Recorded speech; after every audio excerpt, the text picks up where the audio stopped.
eu estou aqui para conversar com vocês um pouco sobre o projeto do Desinformante e sobre, digamos assim, como que a gente está encarando esse cenário da desinformação no contexto eleitoral e, sobretudo, as nossas possibilidades de ação, né? Porque um dos motivos, né, de criação desse projeto foi, inclusive, essa percepção de que o tema da desinformação é um tema que traz muita sensação de impotência, né? As pessoas, em geral,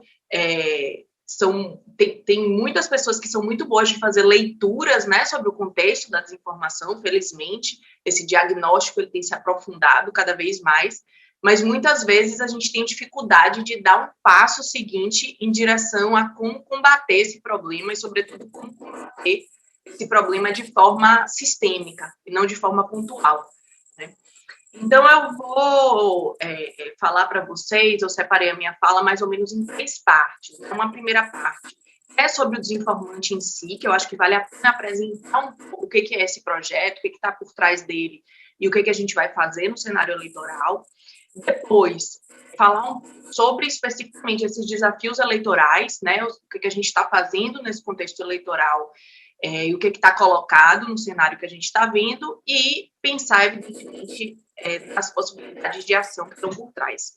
Mas pretendo falar muito brevemente para ouvi-los, porque eu acho que esse problema só se resolverá de forma compartilhada, então estou ansiosa para ouvir as contribuições de vocês. Desinformante, para quem não conhece, pode ser visto, né, pode ser consultado aí um site, desinformante.com.br, também pode ser visto nas redes, tanto no Instagram, quanto no Twitter, quanto no YouTube, Desinformante BR. Foi um projeto que a gente criou, eu e João, em 2021, com alguns pressupostos, né, por trás. Eles era tornar a discussão sobre desinformação acessível a um público mais amplo. Então, eu e João temos trajetórias um pouco diferentes, eu uma trajetória um pouco mais acadêmica, João uma trajetória um pouco mais de políticas públicas e de articulação de sociedade civil.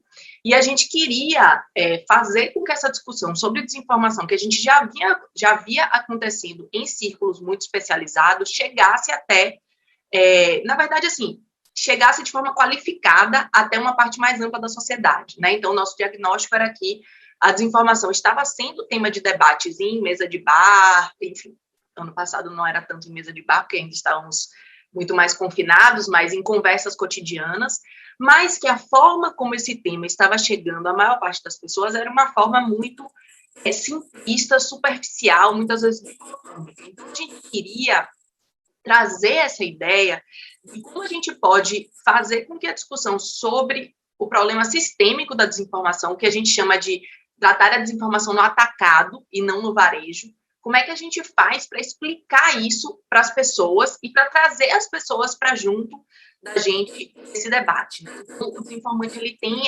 esse intuito de tornar essa discussão mais acessível. Esse é um primeiro ponto. E aí tem um segundo ponto que também nos mobiliza bastante, que é a questão de pensar nas vítimas da desinformação. Então, um dos caminhos que a gente enxergou para conseguir tornar esse debate da desinformação mais palpável, mais concreto, foi pensar nas pessoas e nos grupos sociais que sofriam na pele, no cotidiano, no dia a dia, esse problema da desinformação. Então, o Desinformante ele foi também, além de fazer pautas, né, de cobrir, digamos assim, essas vítimas da desinformação, a gente também fez parcerias, por exemplo, com o Instituto Marielle Franco, com o Instituto Vladimir Herzog, para tentar pensar como que um ato digital, muitas vezes que acontece no ambiente digital, tem efeitos muito concretos na vida real, né? Então, esse foco nas vítimas da desinformação é um foco que a gente leva para todas as nossas iniciativas. E aí, a partir do Desinformante, né, então, a partir desse espaço que a gente criou nesse site e nas mídias sociais de acompanhamento do tema da desinformação, seja em termos legislativos, seja em termos jurídicos, seja nas regras das próprias plataformas, ouvindo também essas vítimas afetadas, a gente conseguiu criar também por trás, né? Então, digamos aí, que aí é uma parte menos pública, assim, menos aberta, né, do desinformante, a gente conseguiu criar uma rede de articulação. Então, uma articulação de várias entidades da sociedade civil que já estavam ali trabalhando, e muitas delas já estavam articuladas, né? O desinformante não cria esse cenário, mas ele se insere nesse cenário, de tentar articular várias entidades da sociedade civil para promover ações concretas contra a desinformação. Então, eu acho que a gente pode citar, por exemplo, uma ação que foi feita muito recentemente, na qual o desinformante esteve envolvido, que foi uma carta, né, um documento de demandas às plataformas sobre o período eleitoral. Então, a partir de uma articulação grande da sociedade civil, de uma discussão bastante ampla sobre o que, afinal, são parâmetros razoáveis para o funcionamento das plataformas durante o período eleitoral, a gente conseguiu produzir um documento conjunto que foi assinado por 92 entidades da sociedade civil e que foi encaminhado às plataformas, Facebook, Twitter, aliás, Facebook não, né? Grupo Meta, Twitter, o YouTube, TikTok, e que tem esse objetivo de, enfim, de abrir um canal de diálogo, né, de fortalecer um canal de diálogo que estava aberto e de tentar estabelecer alguns parâmetros aí de convivência. Nesse momento estão acontecendo algumas conversas com essas plataformas justamente para tentar ter um terreno comum de como é que isso pode funcionar no período eleitoral. Então, tem esse, digamos assim, que tem esse espaço mais público, aberto, em que a gente publica não só matérias, né? Então, a gente tem repórteres que fazem cobertura dos temas da desinformação, mas a gente publica também textos de opinião. A gente tem duas seções, uma chamada Pontos de Vista, que é literalmente uma coluna de opinião, e uma chamada Boas Polêmicas, em que a gente tenta identificar pontos que têm algum tipo de controvérsia e onde a gente pode ouvir opiniões diferentes sobre aquele assunto. E aí a gente traz, né, dois pontos de vista diferentes. E a gente tem essa parte mais de back-end, né, mais de bastidores, de articulação. E aí, no contexto eleitoral, a gente, também a partir dessa articulação entre várias entidades, a gente vai lançar em breve, acho que daqui a 15 dias no máximo, uma página especial de eleições. Então, a gente ficou pensando assim, como que a gente podia contribuir a esse momento eleitoral, tentando criar um espaço comum de compilar informações sobre desinformação, né? Então, evidentemente, o nosso objetivo não é fazer fact-checking, né? Não é fazer checagem de informações, a gente já tem organizações muito competentes que fazem isso no Brasil e a gente se alimenta bastante do conteúdo delas. Não é esse o nosso objetivo. O nosso objetivo é reunir informações sobre o contexto amplo da desinformação, sobre o que as plataformas estão fazendo, sobre as decisões judiciais que estão sendo tomadas, sobre eventuais projetos que estejam circulando no legislativo, sobre exemplos de outros países estão lidando com a desinformação e coisas desse tipo. E, claro, estudos que estão saindo sobre como a desinformação está se caracterizando, né? Então, essa página de eleições, ela está desenhada para não só reunir as matérias especiais que faremos aí no período que oficialmente começa no dia 16 de agosto, mas que já temos feito também nesse período pré-eleitoral, mas também vai reunir uma página detalhando os compromissos das plataformas, né? As plataformas assinaram compromisso com o TSE, todas elas, até o momento, em que elas assumem que vão tomar determinadas medidas. Então, para que a gente possa acompanhar e fiscalizar como essas medidas estão acontecendo, a gente precisa, primeiro, entender a que elas se comprometeram, né? Então, a gente quer centralizar isso no espaço. Esses documentos todos, eles existem, mas acaba sendo muito mais difícil acessá-los de forma dispersa, né? Então, a gente vai criar esse espaço em que elas poderão ser vistas conjuntamente, comparadas, etc. A gente vai ter também um setor, uma seção que, digamos assim, faça a sua parte, que, na verdade, é uma seção quase passo a passo de como como identificar e como denunciar uma desinformação. É uma série que a gente já tem feito sobre como, em cada plataforma, o cidadão comum, a cidadã comum pode ir lá e identificar e denunciar dentro dos mecanismos que já estão previstos nas próprias plataformas, né? E, sobretudo, a parte que eu particularmente acho mais interessante de todas, a gente vai fazer um esforço de reunir os estudos que estão sendo feitos, os monitoramentos e estudos que estão sendo feitos durante o período eleitoral nessa página de eleições. Então, eu tive já a felicidade de conversar com vários dos pesquisadores e pesquisadoras que estão aqui e que vão produzir dados em tempo real ou, enfim, periodicamente durante o período eleitoral, para que a gente possa reunir nesse espaço informações sobre o que está acontecendo, né? Então, quem quer não apenas saber se uma informação é verdadeira ou falsa, mas quem quer saber como é que está durante o contexto eleitoral essa questão da desinformação, tem uma rede que está sendo mais afetada que outra, tem um tema que está sendo mais visado do que outro, como é que está a desinformação sobre o sistema eleitoral, coisas desse tipo. A nossa ideia é que essa página consiga trazer esse compilado. Então, dentro do desinformante é um pouco isso, assim, que a gente tem estruturado e previsto. A gente também tem muito interesse, a gente acha que tem uma frente aí de formação e informação, né, o que algumas pessoas chamam de educação midiática, por exemplo, que é muito importante. Então, a gente tem também a intenção de se aproximar do mundo acadêmico, com conteúdos didáticos e paradidáticos para uma série de cursos, sejam eles de graduação, de pós-graduação ou mesmo de segundo grau. Isso é algo que a gente ainda não faz, mas que está aí nos nossos planos futuros, porque a gente acha que levar essa discussão para a escola e para a universidade é uma contribuição que a gente pode fazer de forma sistematizada, né? Hoje a gente tem, quando a gente passa para o nível do ensino superior, a gente tem pessoas já bastante especializadas, mas quando a gente pensa no ensino médio, a gente tem muitas vezes professores e professores que sabem da importância do tema, que querem falar sobre isso, mas que não têm, muitas vezes, os canais e, inclusive, o tempo de se aprofundar nisso, né? Então, essa é uma coisa, um campo que a gente quer avançar, mas que ainda não está sistematizado. Bom, dito isso, que é o projeto em si, né, a gente tem trabalhado no contexto eleitoral, tentando pensar como a gente pode articular tudo o que está acontecendo, né? Então, iniciativas da sociedade civil, iniciativas acadêmicas de monitoramento, iniciativas jurídicas, né, que não são poucas, que têm sido feitas, para tentar diminuir o impacto da desinformação no resultado eleitoral.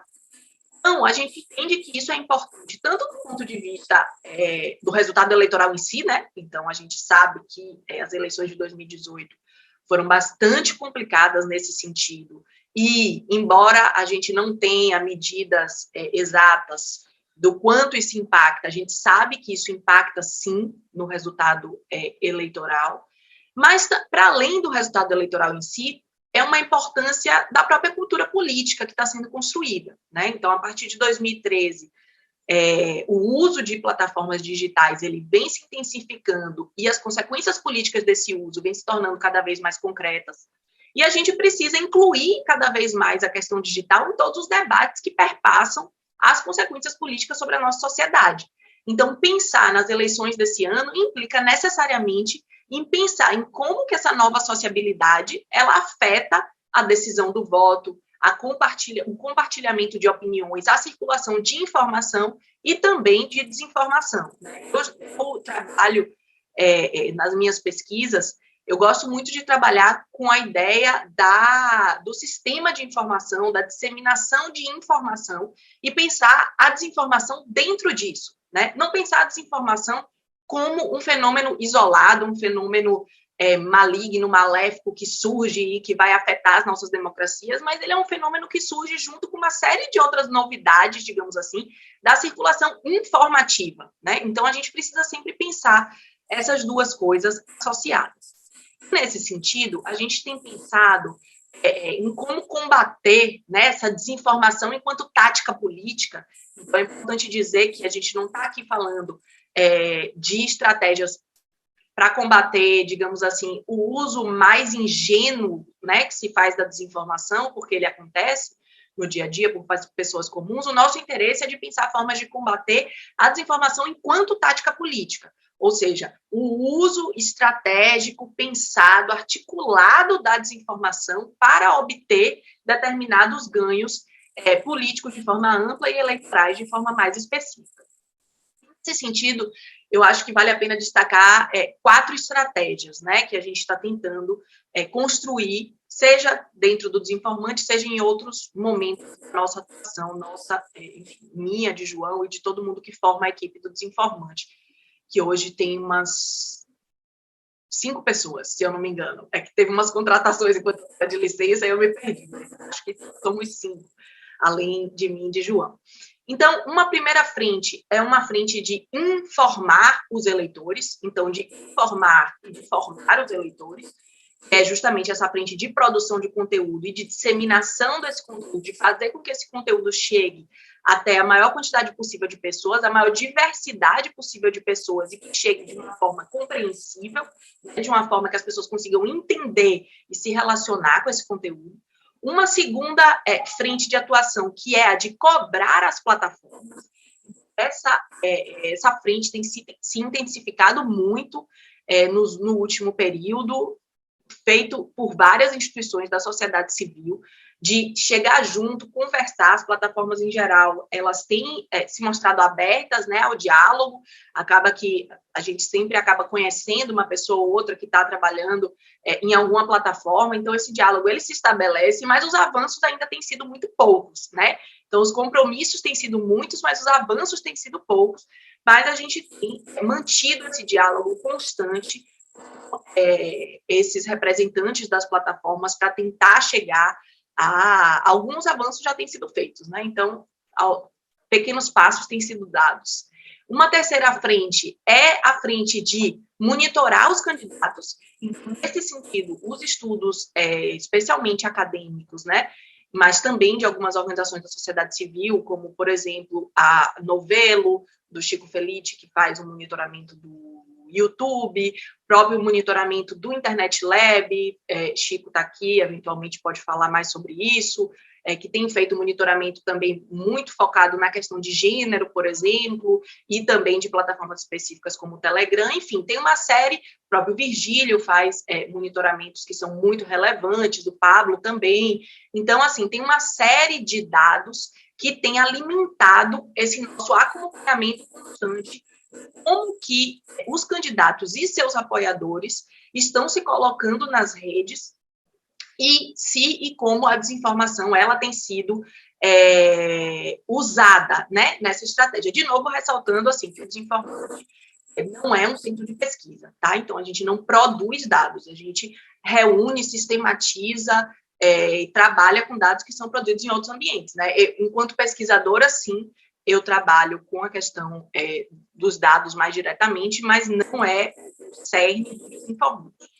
Aí, a quarta linha de ação é a ação de tentar produzir consequências jurídicas a partir do que está sendo identificado, né? Então, tem um desafio muito grande, que inclusive vai se colocar de forma muito mais intensa agora no período eleitoral, que é de dar consequência jurídica ao que está sendo identificado no monitoramento, né? Parar de apenas olhar e identificar o contexto e tentar fazer com que isso se concretize em decisões.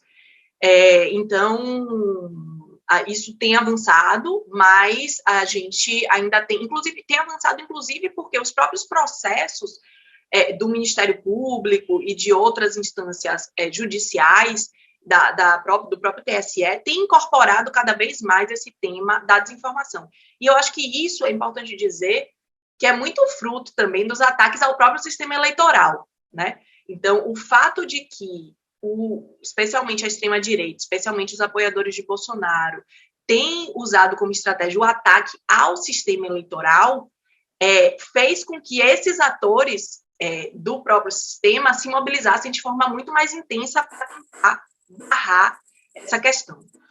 Então, esses são um pouco os 4 eixos, eu acho, né, da nossa atuação nesse momento eleitoral. Então, informar, formar eleitores, cobrar as plataformas, monitorar, especialmente candidatos e apoiadores, e acionar o judiciário. Queria um ponto aí que eu acho bastante relevante, que eu tenho tentado ressaltar nas conversas que eu tenho, que não é exatamente eleitoral, é pós-eleitoral, mas que eu acho que vai ser absolutamente crucial, que é construir políticas públicas, discutir a construção de políticas públicas sobre internet, sobre plataformas, sobre mídias sociais.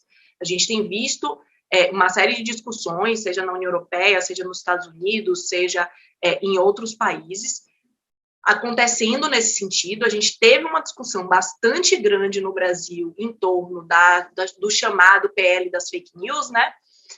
Mas eu acho que, pensando aí no pós-eleitoral e pensando num resultado positivo das eleições, digamos assim, a gente precisa urgentemente começar a articular e discutir o que é que nós queremos como possibilidade para esse ambiente digital, né? Então, é claro que a gente tem aí uma urgência daqui até outubro que está colocada, mas a gente precisa, eu acho, já pensar no que serão os eventuais 4 anos de um governo que queira efetivamente tornar esse espaço digital um espaço democrático.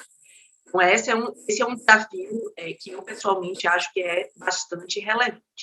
E aí, entrando no último ponto, que eu acho que eu já toquei em vários aspectos do que podemos fazer, falando um pouco desses 4 eixos principais, eu só queria destacar assim, que o papel, sendo este um grupo, evidentemente, de intelectuais, né, intelectuais de grande repercussão, renome, visibilidade e tudo mais, eu acho que é absolutamente essencial que o papel dos intelectuais nesse processo, né? O papel dos intelectuais e dos especialistas é absolutamente central em todas essas frentes de atuação.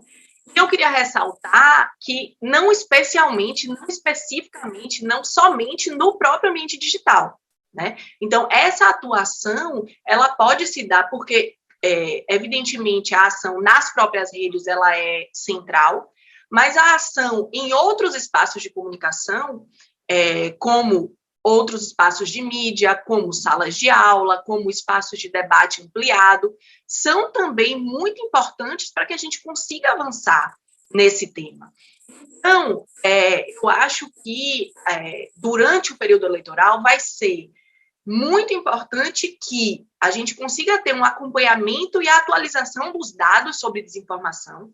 Então, é nesse sentido que a gente pensou também essa página do Desinformante, que a gente consiga estar atualizado sobre o que está acontecendo, então sair de um discurso mais genérico sobre que a desinformação é um problema, que a desinformação é usada como tática política, e entender o que está realmente acontecendo nesses ambientes digitais. Eu acho que isso é algo, assim como nós ficamos atentos, né, a pesquisas eleitorais, ficamos atentos a programas de governo ou a horário eleitoral gratuito, eu acho que ter informação sobre essas análises da desinformação vai ser absolutamente essencial, e isso a gente espera, né, que o Desinformante contribua um pouco nesse sentido, entendendo que a desinformação ela pode ser digital, né? A gente está tratando aqui especialmente da desinformação em conjunto com o ambiente digital, mas que os efeitos dela são muito reais, né? Então, não faz sentido essa dicotomia de digital-real.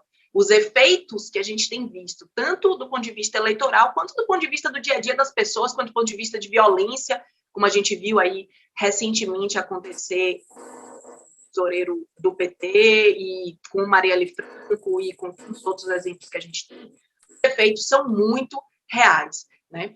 E nesse sentido, um ponto em que eu acho que a participação dos intelectuais e das intelectuais é muito importante é a questão de tentar ressaltar esse papel do digital, né, o elemento do digital como um elemento a ser considerado no contexto eleitoral, e a necessidade de dar visibilidade para as plataformas, né?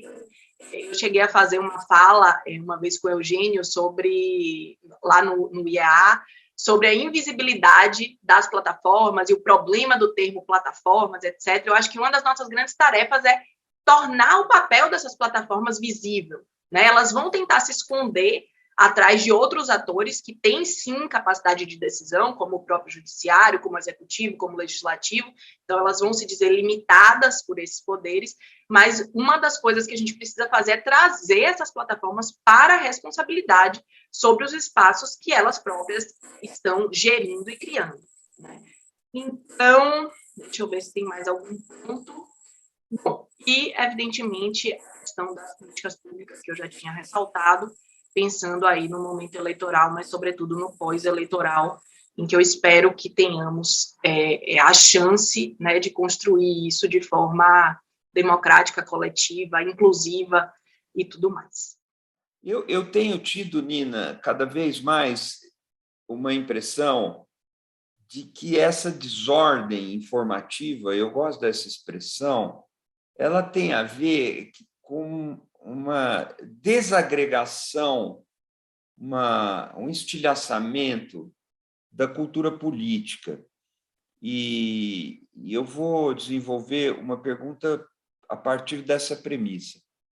Eu me lembro bem da aula que você fez conosco sobre o tema da invisibilidade, foi muito bom, e recentemente, numa aula em que você, infelizmente, não pôde estar conosco, o João Brant fez uma aula no nosso curso de pós-graduação e falou muito também do projeto do Desinformante, e que é o que você fez agora, e me parece uma perspectiva muito promissora. Esses 4 pontos que você fala, um sobre a relação das pessoas com a informação, com a desinformação, talvez tenha a ver com educação. O segundo é uma cobrança das plataformas, é uma frente fundamental. O terceiro, monitoramento do que está acontecendo agora na eleição, nas candidaturas. E, em quarto lugar, os efeitos jurídicos da consequência, como você diz, para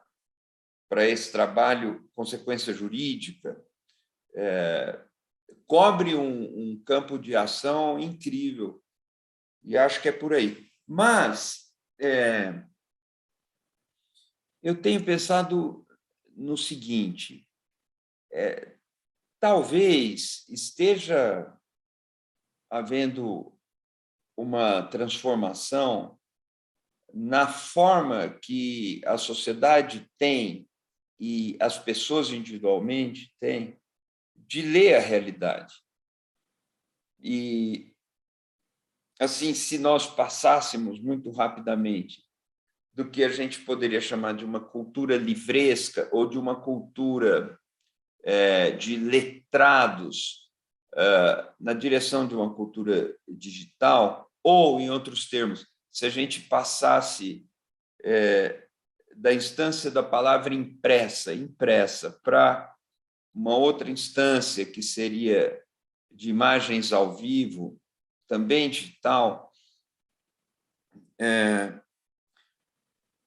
a gente vai encontrar uma alteração grave disso que eu estou chamando de forma de leitura da realidade. E se isso estiver mesmo em mutação, o que nós chamamos agora de desinformação vai ser o paradigma de circulação de conteúdos. Porque essa desordem informativa é uma outra ordem de coisas. E, nessa ordem, o que prevalece é o desejo, em detrimento da razão, e seria também os afetos, mas muito numa direção dos afetos tristes, como a inveja, o ódio e um certo ciúme. Com isso, eu quero dizer, não haveria muito o que fazer. E a democracia estaria numa trilha de um grande curto-circuito, de um colapso. Porque, veja só, o Estado é organizado pelo que a gente poderia chamar de uma cultura letrada, ou uma cultura livresca, ou uma cultura da razão, de um certo tipo de razão, e o Estado tem as suas instituições encadeadas dentro de uma lógica. Essa lógica envolve repartição dos poderes, envolve uma linha para a tramitação dos processos judiciais, com uma coisa que reproduz síntese ou antítese, tese, antítese, síntese, ou acusação, defesa, depois. E a projeto de lei tramita assim. O tempo é uma coisa fundamental para que a melhor decisão prevaleça. Então, a lentidão é uma espécie de virtude na República. E tudo isso estaria em xeque. O Estado está organizado de acordo com uma lógica que não é mais a lógica da comunicação social. É uma espécie de show de calouros o que está. Então, a minha pergunta é: se isso estiver mesmo acontecendo, será que tem jeito? Ou é a mesma pergunta, será que a desinformação não é o novo paradigma informacional? As coisas serão assim, as pessoas votarão de acordo com o TikTok, as mensagens caberão dentro de um melodrama de 30 segundos. Você veja como são sentimentais e melodramáticos os fundamentos das decisões de todo mundo. Então, Nina, essa é a minha pergunta. De fato, é uma mudança de paradigma. Me parece que sim. A gente está falando de uma mudança. Há mudanças que vieram para ficar no sistema informativo e contra as quais simplesmente não adianta, é ineficaz a gente se opor a elas, certo? Então, eu acho que tem sim essa mudança de patamar. Então, de forma alguma, me parece que o combate à desinformação seja um desejo de voltar ao que era antes, né? E isso é muito importante, inclusive, especialmente se a gente pensa o caso brasileiro. Então, se a gente pensa o cenário midiático brasileiro, voltar ao que era antes da internet, das mídias sociais, etc., significa voltar a um sistema contra o qual a gente já se colocava, que era um sistema extremamente centralizado, extremamente elitizado, pouco democrático, e, bom, todas as críticas que, durante todo o período, desde a redemocratização, têm sido feitos, estavam sendo feitos e precisam continuar sendo feitos, do meu ponto de vista, contra o sistema midiático tradicional, digamos assim, privado, né, que domina a mídia brasileira há tanto tempo. Então, não se trata, de fato, de pensar numa volta ao que era antes, né? Inclusive porque a gente precisa, eu acho que essa mudança de paradigma, ela se dá, talvez não por uma mudança de formato, né? Você fala da mudança do livresco para o digital ou do impresso para as imagens ao vivo, o que de fato acontece, né? Uma mudança do formato que acaba tendo mais visibilidade, mas, para mim, o que chama mais atenção é uma mudança, digamos assim, dos poucos centros produtores de informação para os muitos centros produtores de informação. Então, para essa dispersão informativa que a gente passa a viver e que me parece que ela, sim, veio para ficar, né?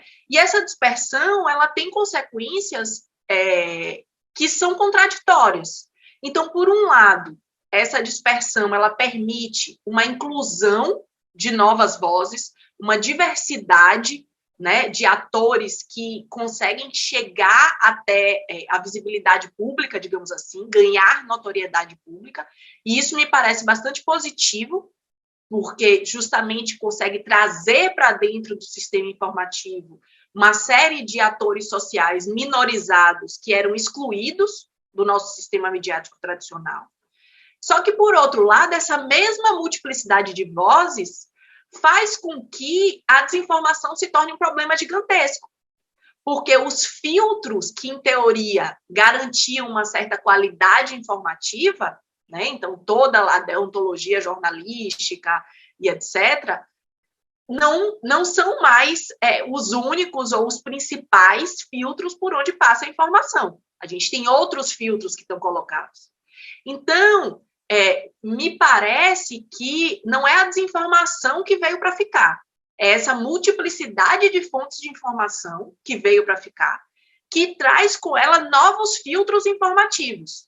E esses filtros informativos, aqui do meu ponto de vista, estão funcionando muito mal, ou não estão funcionando, que são o que, em geral, né, nos artigos acadêmicos eu chamo de novos mediadores, que são as próprias plataformas, que são os algoritmos que a gente tanto fala e às vezes fala de uma forma um pouco fetichizada, né, desses algoritmos, mas que de fato são atores humano-técnicos, técnico-humanos, que estão agindo sobre a circulação informativa.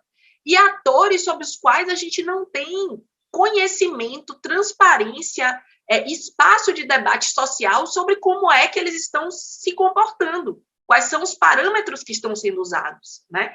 Então, quando a gente falava a gente pensa, por exemplo, o Jornal Nacional, né? Icônico na mídia tradicional brasileira como grande espaço de visibilidade. Quando algo era incluído, alguma pauta era incluída ou excluída do Jornal Nacional, a gente tinha muita clareza de como criticar aquilo, né? Criticava-se o jornal, criticava-se o âncora, devia ter dado mais tempo para isso, ou está fazendo uma cobertura excessiva daquilo, ou o ângulo que foi encontrado é um ângulo completamente absurdo. Mas, quando a gente está falando da circulação digital de informação, esse moderador, né, esse mediador do processo informativo, ele se torna muito menos visível, muito mais disperso. E essa eu acho que é uma questão central para a gente enfrentar esse novo paradigma que você coloca. Então, eu acho que tem, digamos assim, a gente pode avançar bastante em relação à desinformação, mas, de fato, entendendo que esse novo cenário de dispersão informativa veio para ficar. Eu adorei a pergunta do Eugênio, eu achei que o Eugênio falou uma coisa tão interessante que e eu acabo, de certa forma, ficando também pessimista, né? Acho que muita gente, né, pessimista, como se a gente dificilmente fosse encontrar alguma alternativa civilizatória para tratar dessa questão da desinformação. Isso é alguma coisa que realmente... Mas a gente tem que contar com pessoas como você, Virgílio, Chico, Brito Cruz, outros que estão mergulhados, Pablo e outros, nessa questão para nos darem um pouco mais de alento em relação ao que pode ser feito. Então, eu tenho algumas perguntas para você, mas eu vou tentar sintetizá-las.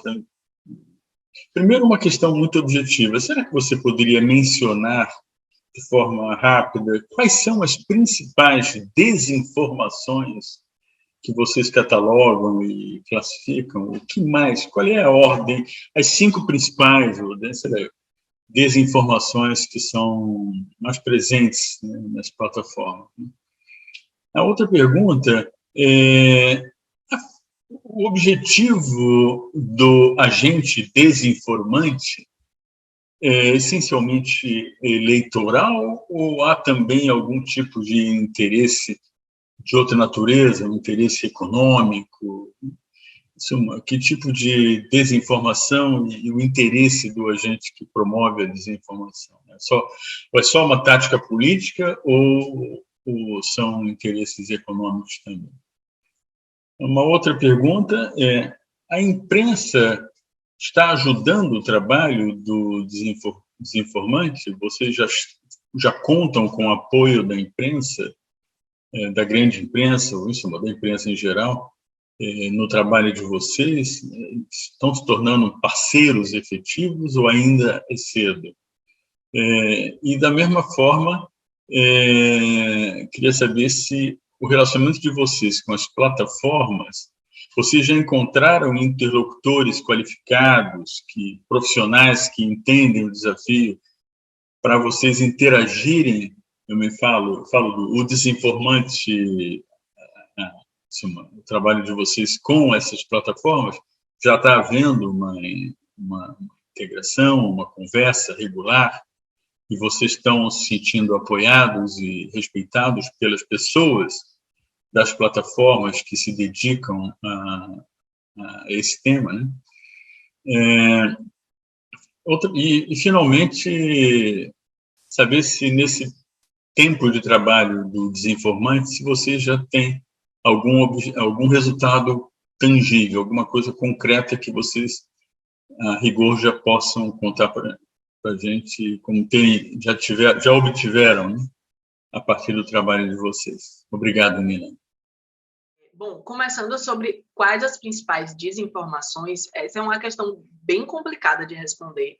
Primeiro porque a gente não faz um monitoramento dentro do Desinformante, né? Então, a gente trabalha com, digamos assim, compilado do trabalho de várias entidades que fazem monitoramentos diferentes.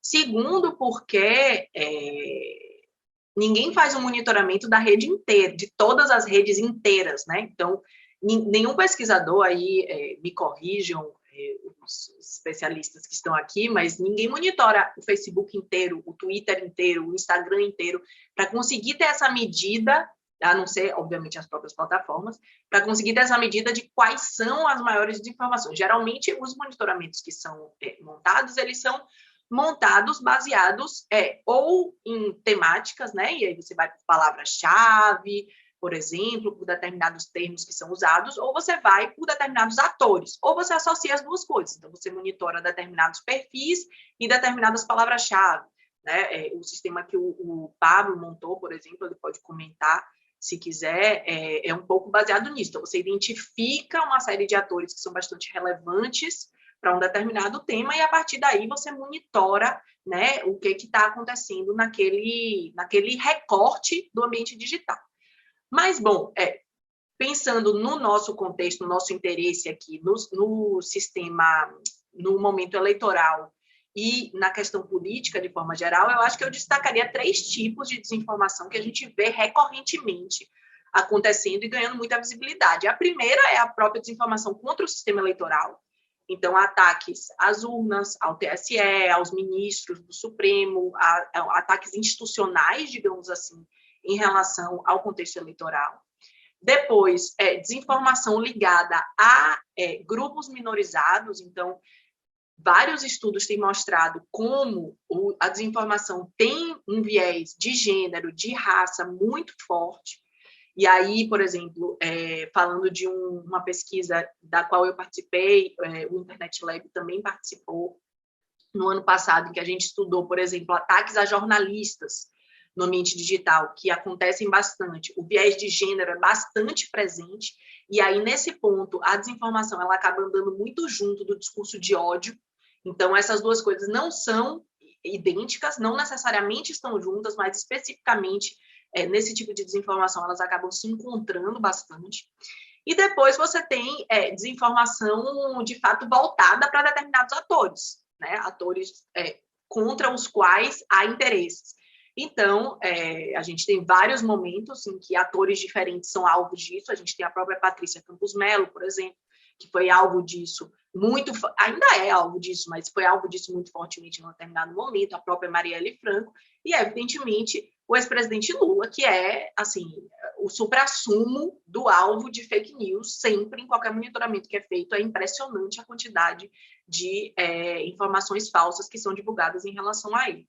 Então, eu citaria esses 3 tipos, assim, institucional, especialmente contra o sistema eleitoral, focado em grupos minorizados, e esses ataques pessoais que vão flutuando um pouco ao longo do tempo, porque esses alvos vão mudando, né? Em relação ao interesse por trás da desinformação, se ele é apenas político-eleitoral, digamos assim, não. Existem vários tipos de interesse, inclusive um interesse econômico bastante grande, né? Tem um caso que ficou famoso nas eleições americanas de 2016, de um grupo de jovens da Macedônia que começou a criar sites pró-Trump, porque sites em que eles exibiam publicidade pró-Trump, porque eles ganhavam dinheiro com os cliques naquela publicidade. Então, eles perceberam que aquela publicidade tinha muito clique, né? Existe um sistema de publicidade digital que paga por clique, e aí eles tornaram aquilo um negócio rentável. Então, o modelo de negócio das plataformas também é algo que é absolutamente central na disseminação de desinformação. Tanto que uma das estratégias que algumas plataformas adotam para coibir, né, que determinados tipos de assuntos ganhem muita visibilidade, se espalhem muito nas redes, é proibir que esses conteúdos sejam impulsionados, né, que as pessoas paguem para que aquele conteúdo chegue mais longe. Então, tem uma interação muito grande entre interesses econômicos e a desinformação. E sobre a nossa relação com a imprensa, a gente não tem uma relação direta, né, com nenhum veículo de mídia, mas a gente tem sido muito procurado para, digamos assim, fazer parcerias para que pautas que a gente acha relevantes sejam sugeridas para determinados veículos. Então, eu considero que sim, a gente tem tido uma colaboração bastante interessante com alguns veículos, obviamente não todos, mas com alguns veículos. Eu acho que esse tema tem ganhado bastante visibilidade. E com as plataformas, sim, a gente tem interlocução, né, com a maior parte, eles têm sempre equipes de políticas públicas ou de relações institucionais que eles colocam à disposição para essas conversas, e varia muito de uma plataforma para outra, né? Tem conversas que se desenvolvem melhor, outras que se desenvolvem de uma forma um pouco amarrada. A questão é como é que a gente consegue tornar isso efetivo, né? Porque, por exemplo, para citar coisas públicas, né? Então, o WhatsApp está querendo lançar uma ferramenta de comunidades. Existe uma avaliação por vários pesquisadores de que esse tipo de ferramenta que permitiria que os grupos de WhatsApp crescessem muito, né? Tivessem muito mais pessoas do que tem hoje, algo parecido com a forma como o Telegram funciona, seria muito nocivo para o período eleitoral. Então, houve uma série de pressões para que o WhatsApp não lançasse essa plataforma. No momento, em teoria, eles adiaram esse lançamento para 2023, para que isso não fosse feito antes do período eleitoral. Então, assim, é sempre um pouco ali no fio da navalha, né? Mas algumas coisas têm acontecido. A estratégia de juntar, né, a relação com as plataformas com a estratégia jurídica parece que de trazer coisas interessantes. E a última pergunta que você fez sobre resultados concretos. Bom, os nossos resultados mais concretos são mesmo em relação à audiência, né? Assim, a quantidade de pessoas que lê o site, que assiste os vídeos que a gente produz no YouTube, que entra em contato com a gente para, enfim, dizer que usa o conteúdo em sala de aula. Então, isso é muito legal, a gente tem recebido cada vez mais. Eu não trouxe os números aqui, né? Precisaria pedir para a equipe, mas a gente tem visto nesse ano um crescimento bastante importante. E acho que é um pouco isso, assim, em termos de resultado, que eu poderia mencionar. Eu tenho 3 perguntas para te fazer. 2 são mais táticas e uma é mais estratégica, vamos dizer assim. E todas elas, acho que as 3 perguntas têm como pano de fundo uma percepção, que talvez seja uma quarta pergunta, mas enfim, uma percepção se o problema que a gente tem nessa eleição não é exatamente a desinformação, mas a presença aí de uma rede de propaganda antidemocrática e violenta que vai usar a desinformação, mas vai usar a violência pura e simples também, né? Ou o ataque às instituições da forma pura e simples, né? Sem necessariamente ter mentira, né? Só ter violência mesmo, né? Mas a primeira pergunta, mais tática, tem a ver com o que eu considero um grande impacto do desinformante, do trabalho do desinformante, na verdade, para além das métricas de audiência que a Nina estava falando, que é esse documento que a sociedade civil articulou, né, assinado por mais de 90 entidades, e que eu acho que é fundacional para a relação da sociedade civil com as plataformas nesse processo, né, porque é um documento de pressão importantíssimo, né, e acho que vale dizer que nessas 90 entidades, a gente tem entidades do campo socioambiental, entidades do campo da luta da justiça racial, entidades, claro, do digital, mas assim, o arco de alianças para fazer isso foi muito amplo, né? Eu estive presente nessa articulação, trabalhei nisso junto com o pessoal do Desinformante pelo Internet Lab, e o que eu acho que é desafiador, Nina, e essa primeira pergunta, é como a gente densifica o debate de moderação de conteúdo, né? Porque muita gente fala, não, tem que agir contra a desinformação. Só que o que é exatamente agir contra a desinformação, né? Eu percebi nesse processo que muita gente na sociedade civil ainda acha que o varejo, não removeu aquela desinformação ou aquela outra, né? Que o varejo é o atacado e não é, né? Ou muita gente acha que a própria interpretação dos termos de uso, o jeito que a pessoa entende os termos de uso, é a verdade absoluta, né? Os termos de uso que serão aplicados pelas plataformas para remover um conteúdo, por exemplo. E não, eles são uma regra que cabe interpretação minha, sua e da própria plataforma, que pode ter uma interpretação diferente, né? E sobre isso, tem 3 pontos para a gente conversar sobre densificação. Primeiro, o que você acha que tem que acontecer com o conteúdo que é insinuador de desinformação, mas que não é desinformação em si, né? Então é quando o Bolsonaro fala assim, não sei se esse sistema é confiável. Pode ser que seja, mas pode ser que não seja. Mas eu acho que a gente tem que ver. Bom, esse é um conteúdo diferente dele simplesmente falar que o sistema é fraudulento, né? O que a gente faz com esse conteúdo? É um conteúdo a ser removido? Ou é um conteúdo que tem que ter outro tipo de tratamento, né? Segundo, quando o conteúdo não é exatamente uma desinformação, mas é uma interpretação da Constituição. A pessoa que acha que a interpretação tem que ser, a Constituição tem que ser interpretada a fim de permitir uma intervenção militar, né? O artigo 142 lá. Tem gente que acha que a Constituição tem que ser interpretada assim. Esse deve ser um conteúdo proibido da plataforma, sob qual pretexto, ou com qual formato, né? Um pedido para fechar o Supremo tem que ser proibido das plataformas, né? Eu acho que são perguntas que estão aparecendo aí, tá na boca do gol, né? Em terceiro, as plataformas devem apresentar todos os exemplos e detalhes do que elas vão tirar, tipo, a afirmação que diz exatamente isso, eu vou tirar, e aquela, né? Porque a sociedade civil pede essa transparência, mas isso não fere uma necessária abrangência que essas políticas têm que ter para lidar com casos diferentes, porque a gente não sabe o que vai acontecer daqui a 2 meses, né? Como que vai ser o ataque ao sistema, né? E às vezes, se a regra por exemplo, a regra do YouTube você não pode falar que a fraude mudou o resultado eleitoral. O que o Bolsonaro faz? Ele fala que ele viu gente apertar 17 e aparecer 13, né? Em algumas sessões, mas ele não fala que isso necessariamente mudou o resultado, ele fala que pode ter mudado. Então, no limite, ele fica driblando o jeito que a regra é estruturada, né? Então, quanto mais detalhe você dá, talvez mais elemento você dá para a regra ser driblada. Então, essa é a questão da densificação. Segunda pergunta mais rápida. A desplataformização do Bolsonaro. Todos sabemos que esse momento virá, de remover o presidente, né? Ou deveria vir, se já não veio, né?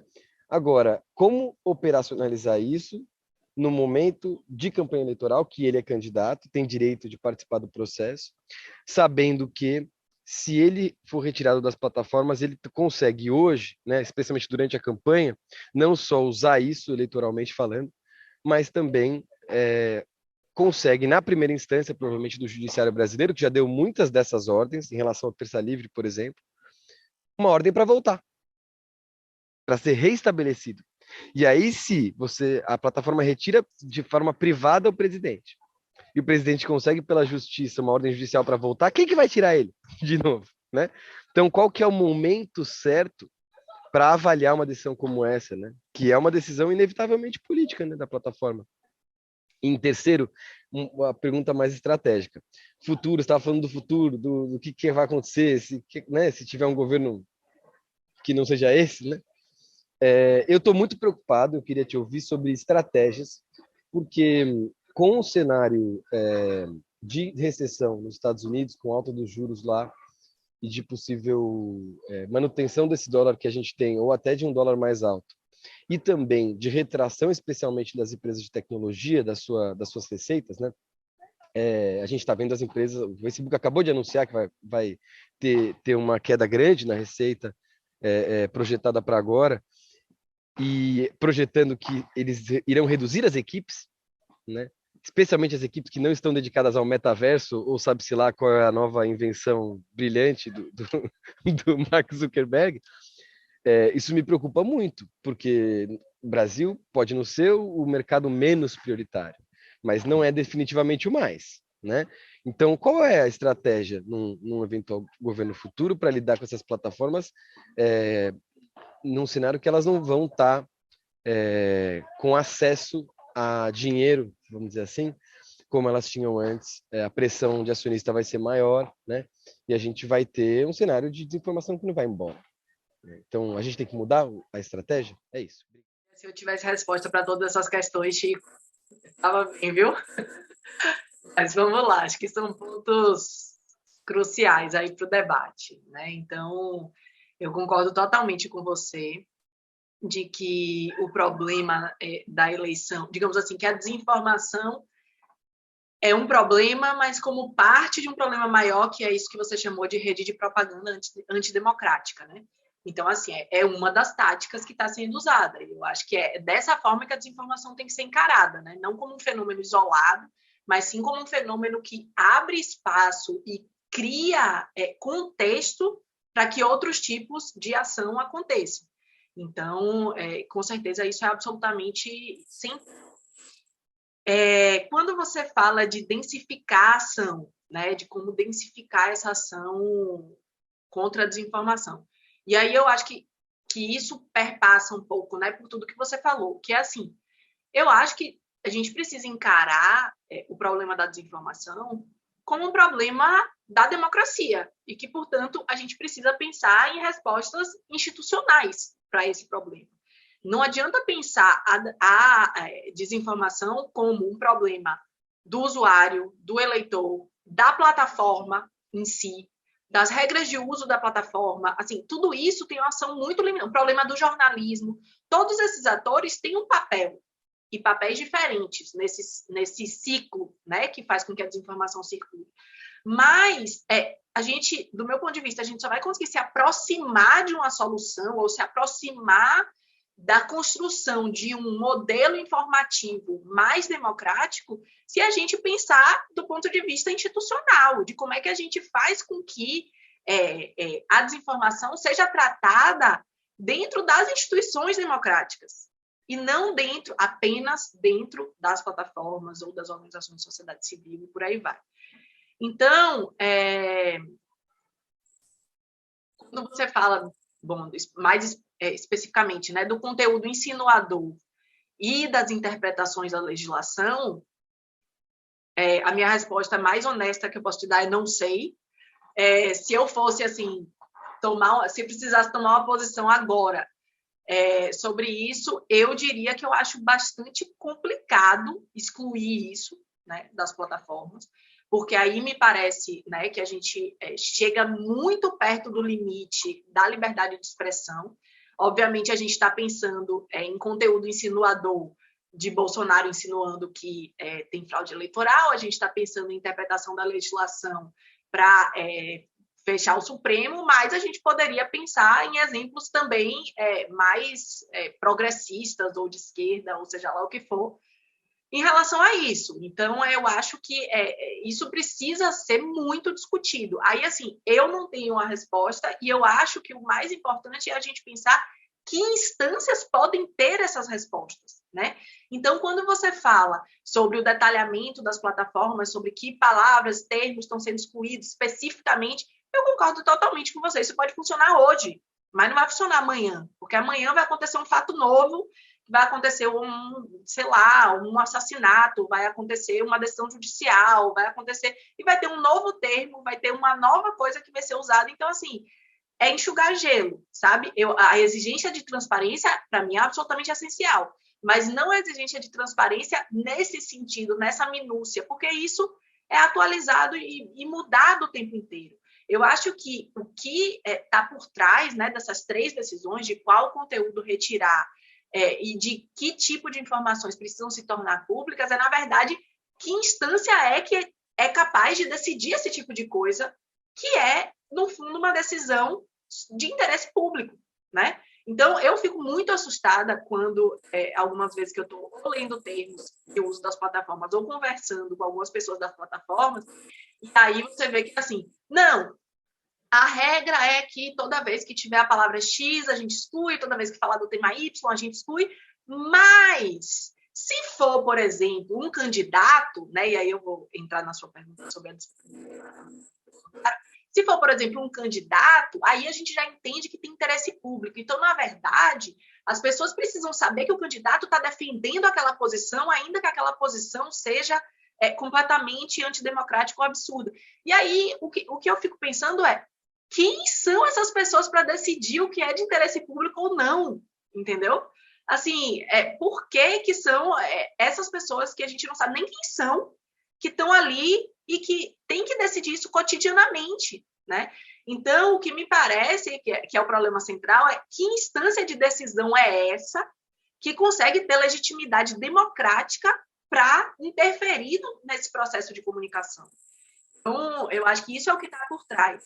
E aí, assim, pensando sobre a deplataformização de Bolsonaro tático, eu acho que fazer isso antes das eleições é péssimo. Assim, péssimo. Eu acho que não é uma boa saída.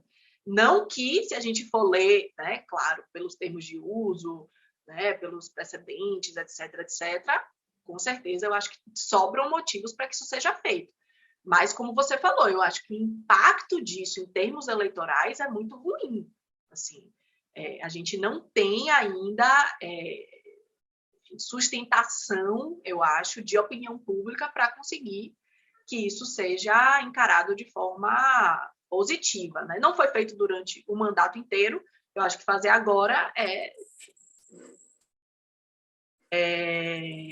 E a última pergunta sobre o cenário das plataformas, né? Pois é, assim, eu acho que, no fundo, é péssimo que a gente tem que se preocupar com isso, sabe? Porque a gente vê que essas plataformas, a forma delas de agir se baseia, obviamente, no modelo de negócios dela, né? Não é à toa que, por exemplo, nos Estados Unidos, eu não me lembro exatamente qual que era o caso que tinha contra o Facebook, e aí criou-se uma enorme campanha para que as pessoas deixassem de anunciar no Facebook, e aí sim o Facebook agiu de forma muito mais efetiva contra, não me lembro, algum tipo específico de desinformação. Então, assim, eu acho que a gente não pode se pautar pela situação econômica das plataformas, o que não significa que a gente deve ignorar isso, não é o que eu estou dizendo. Mas, assim, a gente precisa ter estruturas sociais, institucionais, democráticas, que rejam como que... Eu acho que o verbo reger é defectivo, né? Não sei nem se existe rejo, mas, enfim, que possam reger como que essas plataformas funcionam no Brasil. Então, se elas vão ter menos dinheiro, se elas vão querer implementar uma nova forma de publicidade para conseguir aumentar a receita, ou se elas vão diminuir a equipe, etc., como é que a gente lida com isso? Tendo mínimos parâmetros de como de o que elas precisam para atuar dentro do território brasileiro. E aí, bom, eu sei que não é uma discussão simples, né? Não é fácil assim de resolver, ter regras para atuação no território brasileiro, isso é uma discussão gigantesca, mas o que eu quero dizer, de novo, é que eu focaria na questão institucional, na questão de que precisamos ter parâmetros institucionais que, de alguma forma, tenham legitimidade social para lidar com essas questões. Senão, a gente vai ficar sempre a reboque da situação que as plataformas estão vivendo, do que elas querem naquele momento, e cria o metaverso, descria o metaverso, e Elon Musk compra o Twitter, descompra o Twitter, e aí a gente fica sempre sendo levado pela onda, né? Então, acho que é um pouco isso. Agradecer muito a Nina pela brilhante palestra. E eu gostaria, Nina, se você me permitir, não exatamente fazer uma pergunta, mas compartilhar uma inquietação, que eu acho que mais ou menos segue na mesma linha do Eugênio Butti. Preparando esse nosso encontro, eu li a sua dissertação de mestrado, defendida em 2012 na UFBA, não é? E fiquei encantado com o Jeremy Bentham, com o qual você trabalha. Porque sempre quando nós pensamos no Bentham, nós, claro, pensamos no Panopticon, não pensamos em outra coisa, não é verdade? Mas o Bentham, que ajuda a estruturar a sua reflexão em 2012, opõe à privacidade o predomínio da publicidade como algo fundamental para o bom governo. Eu fiquei realmente fascinado, vou ler uma passagem perto do final, porque há ali na utopia do Jeremy Bentham uma certa noção ingênua da nossa parte quando principiou tudo, não é verdade? como se as redes sociais garantissem uma transparência que seria radicalmente democrática. Você diz assim, no finalzinho da sua dissertação, Bentham afirma ainda que os processos de publicização seriam importantes para que os governantes soubessem os desejos dos governados. Nesse sentido, acredita-se que essa dinâmica de visibilidade na rede possa contribuir significativamente por permitir acompanhamento em tempo real das informações e opiniões que ali circulam, bem como um acesso a um estoque de informações prévias dos autores. É muito interessante, Nina, que nessa dissertação a palavra desinformação ainda não aparece. Aparece apenas uma única vez o adjetivo desinformado, mas não no sentido que nós empregaríamos hoje. Eu queria, então, pensar com você uma questão que eu acho que vai na esteira da questão do Eugênio, que é a seguinte. Eu tenho pensado que seria possível, eu sou professor de literatura comparada, seria possível reler alguns clássicos da literatura com a nossa preocupação atual da desinformação. Por exemplo, o Otelo, do Shakespeare, seria a obra-prima por excelência da desinformação. E é fascinante porque quando o Iago principia a trama, quando ele principia a urdir a sua trama, ele só triunfa quando ele diz uma frase. É quando tudo principia. Ele diz assim, even now, now, very now. E começa a trama. É como se a desinformação tivesse uma temporalidade própria. E essa temporalidade fosse sempre a nowness, a agoridade. Eu vou voltar a isso no final, retornando à sua dissertação de mestrado. Eu comecei, então, a pensar se, na verdade... Porque a questão, por exemplo, do fact-checker, na experiência grega da Ágora, havia um fact-checker, que era um funcionário público. Na Grécia, o Theoros, que é o teórico, a principal função dele na Ágora, ele era um funcionário público. Era fazer uma distinção entre fato e rumor. E na Ágora, para efeito de deliberação pública, só se podia discutir fato. Não que o rumor não tivesse lugar na vida das pessoas. É óbvio que ninguém vive sem rumor. Mas na Ágora, para deliberação pública, só o fato. Mas quem realizava essa distinção? O Theoros era um funcionário público. Isso foi muito importante para a reflexão da Hannah Arendt, que é igualmente fundamental para 2 livros recentes do Eugênio. Existe Democracia Sem Verdade Factual e a Superindústria do Imaginário. Então, a própria ideia do fact-checker ela é muito antiga. E é possível, Nina, eu comecei a pensar em alguns clássicos da literatura grega, latina, você encontra estruturas muito similares. Mas onde é que está o segredo? Não sei, vou pensar com você agora. Por exemplo, na Utopia do Thomas More, quando ele descreve lá na ilha como é que funciona a vida política. Olha que coisa, funciona assim, diz o Thomas More, diz o Rafael Itlodeu, o português, né? Ele diz assim, ele diz, olha, temas que dizem respeito à vida pública somente podem ser discutidos nas assembleias adequadas. Qualquer discussão fora dessas assembleias tem pena de morte. E ele completa dizendo, quando uma lei é proposta no Senado, interrompem-se de imediato todos os trabalhos, todos os senadores têm que ir para casa e só podem voltar 24 horas depois, porque nada pode ser discutido, é literal, Nina, de imediato. Então eu tenho pensado em que medida essa questão que inquieta o Eugênio, que me inquieta tremendamente, acho que a todos nós, é que com o universo digital, nós hoje enfrentamos algo que tem consequências antropológicas que nós sequer suspeitamos, que é a simultaneidade de 3 eixos, cuja defasagem historicamente criou a condição humana. Ou seja, hoje você tem ação, transmissão da ação que ainda não foi concluída, recepção da ação no seu curso, interpretação da ação que, no entanto, ainda não terminou, simultaneamente, no mesmo eixo de simultaneidade. Isso acontece ao mesmo tempo aqui e agora. Eu tenho pensado, então, em que medida o que nós precisamos... É claro que, do ponto de vista pontual, é indispensável que haja algum tipo de regulação de plataforma, sobretudo as que monetizam a ação política. Mas eu fico pensando em que medida nós estamos enfrentando uma questão antropológica para a qual ainda não estamos preparados, que não identificamos. É que nesse eixo de simultaneidade, se ao mesmo tempo ocorre ação, transmissão, recepção, feedback, isso não é humano, isso é maquínico. Nenhum de nós é capaz, de fato, por exemplo, se agora me obrigassem a dizer qual é a interpretação que você faz da brilhante fala da Nina Santos? Não sei, me dá pelo menos um dia, deixa eu pensar um pouco. Mas o algoritmo não. O algoritmo processa de imediato todo o dado, porque o processamento desde sempre está pré-condicionado. Vou parar por aqui, Nina, não quero falar muito. Queria só compartilhar com você essa inquietação, porque, em última instância, o Bentham, que é tão importante para a sua dissertação, a publicidade, uma oposição à privacidade, em que medida só é possível? Porque também há o Bentham do Panopticon. Em que medida o Panopticon só é um sistema perfeito de vigilância porque ele é a primeira imagem da simultaneidade que hoje nos atordoa? Eu acho que você traz um ponto que é absolutamente central para a gente pensar não apenas a questão da desinformação, mas a questão da circulação informativa de forma geral, né? E é justamente por isso que eu gosto de pensar na circulação da informação e na desinformação dentro disso.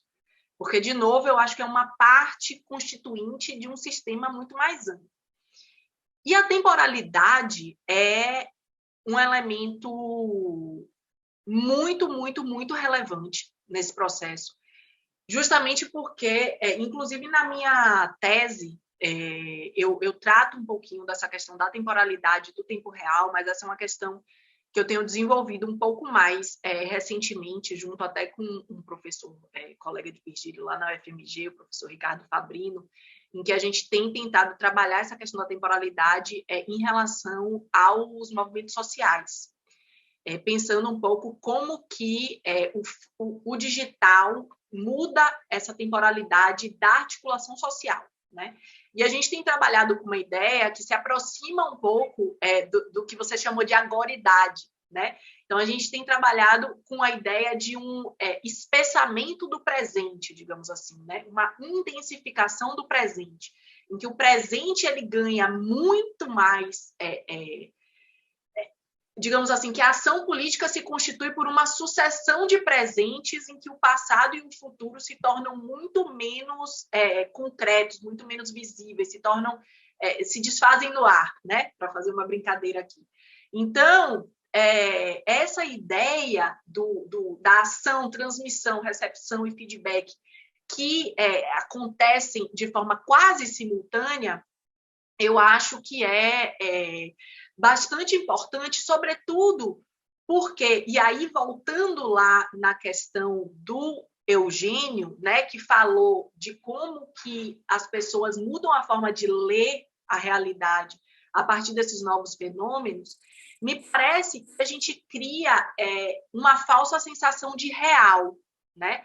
O fato de que a ação, transmissão, recepção e feedback acontecem de forma muito rápida, faz com que a gente, mesmo sem viver presencialmente um determinado evento, tenha a sensação de ter completo acesso a ele e, portanto, ser capaz de interpretá-lo como se lá estivesse, né? E, de fato, há uma aproximação muito grande entre o estar presente fisicamente e o estar presente digitalmente. Mas a gente não pode esquecer que o estar presente digital, ele vai ser sempre mediado. O estar presente fisicamente também, mas vai ser sempre muito mais mediado do que o estar presente fisicamente. E essa simultaneidade, essa velocidade, às vezes nos faz esquecer dessa mediação, né? Então, quando eu tratei, por exemplo, os protestos de 2013, na minha tese, em várias entrevistas que eu fiz, as pessoas que estavam na rua falavam assim, a gente transmitia ao vivo e todo mundo podia ver o que estava acontecendo ali, e isso foi muito importante para evitar que casos de violência ficassem encobertos, que a gente pudesse denunciar a violência da polícia, e etc, etc. E, de fato, isso foi muito importante, né? Mas, se você for pensar, tem uma série de mediações que estão sendo feitas nessa suposta transmissão ao vivo de um protesto, né? Que ângulo você está filmando? Quem que está decidindo onde é que o câmera tá, ou a câmera está se colocando? Para onde que ele está mirando? Quem ele está entrevistando? Né? Com que velocidade ele se move, dado que a gente estava falando de manifestações de rua, né? Com que velocidade ele se move? Enfim, tem uma série. E aí, quando você vai conversar, por exemplo, conversei com o Pablo Capilé, do Fora do Eixo da Mídia Ninja, e ele falava de como que, antecipadamente, decisões eram tomadas sobre o ao vivo, né? Então, você tem uma série de temporalidades que vão se sobrepor, porque tem uma reunião antes que discute em que prédio que a gente pode subir, da onde que a foto pode ser feita, onde que a câmera vai ficar, quem é que já confirmou presença na manifestação ou não, e a gente pode entrevistar.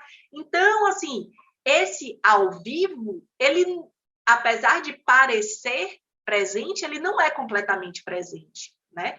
Assim como no IDEBU, por exemplo, em Paris, em 2016, se eu não me engano, se falava muito de um movimento espontâneo, etc., em que uma marcha, né, teria decidido, de repente, ocupar a Praça da República. E aí se descobre que, como assim, né? Em Paris, de repente, você decide ocupar a República, isso não existe. Então, se descobre que tinha sido feito um pedido para a polícia 72 horas antes para que a praça fosse ocupada, porque precisava de uma autorização para que aquela praça fosse ocupada.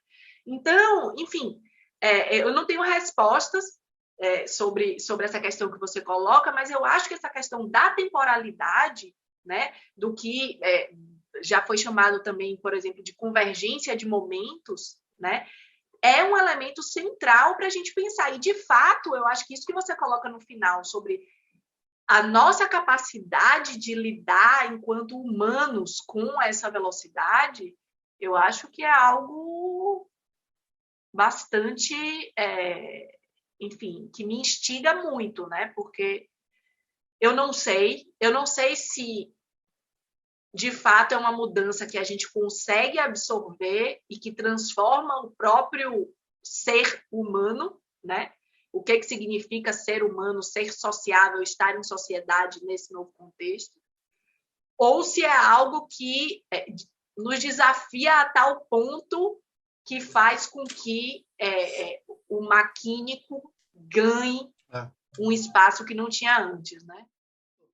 Você usou algumas expressões, assim, por exemplo, cenário de dispersão, informativa, né? Atores técnico-humanos e outras expressões que você utilizou, que eu acho que elas retratam, acho que nós estamos de acordo, retratam a complexidade do ambiente democrático, né? É isso que, assim, é muito mais difícil fazer a gestão de um ambiente democrático do que do ambiente não democrático, né? Então, mas também eu acho que todos nós estamos de acordo que é melhor. Nós passamos de grandes narrativas para múltiplas narrativas. Então, isso é um avanço do ponto de vista da democracia. Mas não é fácil, né? Então, várias questões que você colocou e outras que você não colocou, mas eu acredito que você esteja de acordo. Como é que se define, né? Porque todas as decisões sobre quem vai definir o que é fake news, quem vai definir, quem vai controlar, quais são os critérios, tudo isso passa por uma questão, bom, qual é o poder, dentro da democracia, nada disso é simples. E eu acho que, assim, a primeira coisa que eu queria que você falasse um pouquinho, por favor, é que eu acho que tem a ver com essa complexidade o fato de que nós estamos entrando numa nova eleição, quer dizer, já estamos numa nova eleição, uma nova eleição crítica, né? Assim, talvez a mais importante no Brasil, por razões óbvias, e o campo progressista continua, apesar de ter entre seus apoiadores os principais especialistas em toda essa temática que nós estamos discutindo, inclusive na organização e na ação dentro das redes sociais, continua não amadurecendo uma estratégia de mídias sociais, em comparação com a extrema-direita, né? Continua não tratando, não dando a devida importância à estratégia como deveria ser, pelo menos assim, assistindo de fora, né? Que eu não estou em nenhuma campanha eleitoral, mas me parece isso, que ainda continua amador, apesar de toda a constatação e de ter assim como você, por exemplo, e seu grupo que poderiam estar participando. Eu nem sei se você aceitaria, mas eu imagino que se eu fosse de uma campanha, eu chamaria você para fazer parte da minha campanha, você e outros especialistas, porque é fundamental, né? E aí, então, esse é o primeiro comentário que eu queria que você falasse, porque você está mais a par desses assuntos. E aí eu queria colocar duas questões. Assim, você definiu na pergunta, já não me lembro de quem, desculpa, acho que foi do Otávio, você definiu assim, 3 blocos de desinformação prioritários, né? Que é contra o sistema eleitoral, grupos minoritários, quando atinge questão de gênero, de raça, e voltado para determinados atores. Você deu até o exemplo da Paty, né? Agora, eu acho que assim, existe fake news também no campo progressista, em relação à direita, e dentro do próprio campo progressista, né? Existe, e essa fake news tende a se acirrar com o acirramento da campanha, né? Eu vejo muita assim, às vezes violenta, desinformação em relação a candidatos outros do campo progressista mesmo, na hora que está se articulando as alianças. Então, eu queria te perguntar, que é a minha segunda pergunta, como é que vocês lidam com essa questão? Né? Porque todos os exemplos que você deu é sempre em relação à extrema-direita. Né? Mas aí passa a ter um viés ideológico do enfrentamento da fake news. Mas se a gente for pensar do ponto de vista de fake news e não ideológico, a gente teria que tratar de todas as fake news. Aí a última coisa que eu esqueci de falar é sobre a complexidade do ambiente democrático. Você deve, obviamente, imagino que você conheça o Ben-Shao Han, não sei se é assim que se fala o nome dele, o alemão sul-coreano. É tão complexo esse ambiente democrático hoje que ele, em várias das publicações dele, ele contrapõe transparência com liberdade. Né? Ele se coloca contra a transparência. Ele acha que a transparência acaba com a liberdade dentro da rede, dentro do ambiente democrático. Então, é só assim, é muito complexa. Mas as minhas duas questões são essas. Por que o campo progressista não avança e compreender, de fato, se articular com estratégias maduras dentro das mídias sociais, e como é que você trata a questão da fake news sem ser num viés ideológico? Essa questão da incorporação, digamos assim, da comunicação digital pela esquerda é algo bastante desafiador, né? Eu, inclusive, trabalhei uma época com assessoria política digital lá no Instituto Lula e vivi isso muito de perto, né? São desafios muito grandes. E aí eu acho que, assim, tem 2 elementos que eu acho que são importantes da gente lembrar. O primeiro é que a esquerda, de forma geral, né, ela esteve na vanguarda da comunicação digital ali no começo dos anos 2000. Né? Então, se a gente pensar naquela primeira onda de popularização da Web 2.0, feita através dos blogs, principalmente, quando a gente pensa no uso político disso, naquele momento o que tinha mais força eram os chamados blogs progressistas, ou blogs sujos, ou enfim, coisas desse tipo. Então, tem uma apropriação rápida desse ambiente, inclusive com desdobramentos institucionais. Então, agora que o João foi resgatar a minha dissertação de mestrado, eu vou resgatar o meu TCC, que foi sobre o blog da Petrobras, né? Que foi uma iniciativa institucional da Petrobras, na época, frente a uma das milhares de CPIs da Petrobras que foram feitas, justamente tentando se apropriar desse ambiente digital para construir uma narrativa alternativa, né? Que eles consideravam que era mais verídica do que a cobertura que os meios de comunicação de massa estavam fazendo à época. E aí, à medida em que esses ambientes digitais eles vão se complexificando, vão, né, tendo cada vez mais inovações, o campo progressista vai perdendo muito espaço, né? E aí eu acho, isso é uma realidade em vários países, né? Obviamente, a gente tem visto aí o crescimento da extrema-direita em várias realidades, agora já em refluxo em alguns países. Mas eu acho que, especificamente no caso brasileiro, tem uma questão, Dora, que digamos assim, um descompasso entre a estrutura institucional e a estrutura de comunicação que é necessária para uma comunicação digital. né? Então, a gente tem organizações, as organizações de esquerda no Brasil, elas são, como, por exemplo, o PT, o MST, e várias outras, né? Desde movimentos sociais, a CUT, desde movimentos sociais até organizações sindicais, partidos, etc., são organizações que têm hierarquias internas bastante rígidas e que têm um funcionamento histórico muito consolidado. E aí, lidar com esse ambiente digital que impõe uma nova temporalidade, como a gente estava colocando, que impõe uma reversão de hierarquias, que impõe, digamos assim, que abala um pouco estruturas que estão colocadas, é muito desafiador para essas organizações que já têm uma consolidação social. E o que acontece com as organizações de direita ou de extrema-direita, sobretudo a partir de 2013, de 2014, eu diria mais do que 2013, ali, da articulação dos movimentos pelo golpe, né, enfim, que levaram ao impeachment da presidenta Dilma Rousseff, essas organizações, elas, ao nascerem, né, muito mais jovens, não necessariamente formadas por jovens, mas as próprias organizações serem muito mais jovens, elas conseguem ter uma estrutura de funcionamento interno que abarca de forma muito melhor esse funcionamento de comunicação, né? Então, o que eu vejo, inclusive nos espaços de colaboração dos quais eu tento participar, com várias organizações de esquerda, é que se tem um esforço muito grande de criação de equipes, de núcleos, de capacitação técnica, que é muito importante, mas enquanto as cúpulas decisórias não se aproximarem, né, e não enfim, entenderem isso como algo prioritário, é muito difícil de avançar. Agora, sim, eu acho que já avançamos muito, né? Muito. Assim, se eu lembro de 2012, quando eu... 2012 em São Paulo, mas aqui em Salvador comecei a trabalhar com isso em 2010.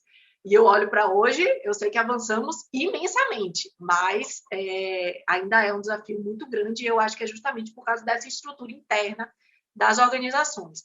E aí, pensando a questão das fake news do campo progressista, sim, elas acontecem, eventualmente, mas eu acho que tem uma grande diferença, que é a questão de que, em geral, na esquerda ou no campo progressista, as fake news são muito menos usadas como estratégia política, o que não significa que determinados atores não promovam, né, publiquem, disseminem fake news, isso acontece absolutamente, mas eu acho que em termos estruturados, organizacionais, isso acontece de forma muito, muito, muito menos evidente do que na extrema-direita. Mas, de fato, uma vez numa entrevista me perguntaram, né, fake news é um problema da direita?